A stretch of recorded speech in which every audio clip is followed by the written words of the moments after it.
Изгледа тие се многу гладни, многу пари му требат, другиве ние посиромасиве, научени се, па мали мешина на му се на луѓево, а тие, не знам, уште како, 78%, колку тие 2000 евра да земет плата, а другиве да земет 20.000, плюс патни трошкови, плюс ручеци без пари, плюс службени коли.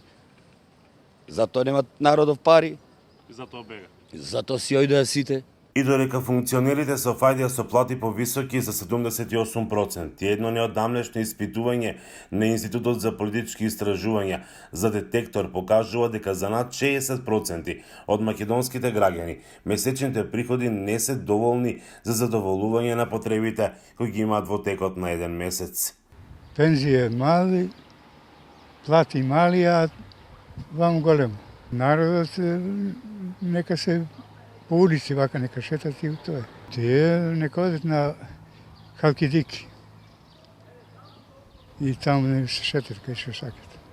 Изгубивте ли доверба во функционерите во? Како да не? Како да не само на овие, него и порано што беа тие. Се прашувам зошто секогаш да се мисли на личните интереси.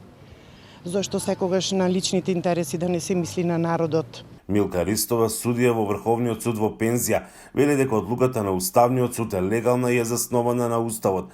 Време е да се направи прочитување на сите закони кои ги уредуваат платите во нашата држава на сите категории на граѓани.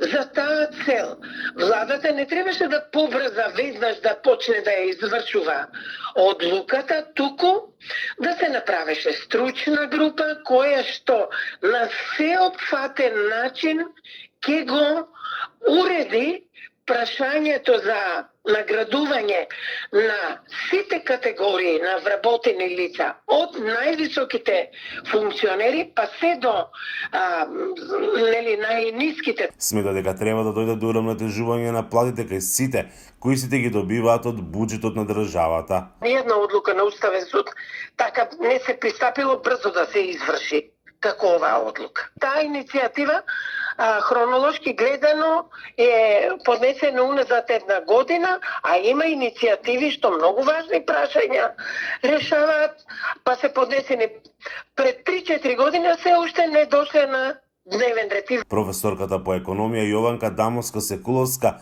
вели дека не може да се најде оправдување за ваквото зголемување на платите. Од причина што сепак тоа сметаме дека ќе биде дополнително оптоварување на буџетот или доколку не биле предвидени средства, тоа ќе значи пренамена на средства кои што може да се искористат за многу попродуктивни цели. Но тоа вели ќе повлече и други контраефекти. Еден од резултатите на ваквите чекори, значи, ќе биде токму тоа, значи, луѓето гледаат дека постои голема нееднаквост, значи, во распределбата на доходот и излез веројатно од таквата ситуација. Еден од тие излези ќе биде и напуштањето на држава. Професорката предупредува дека во услови на економска криза секое неоправдано зголемување на доходот може да ја подгрее инфлацијата во државата. За Гласот на Америка, Мики Трајковски.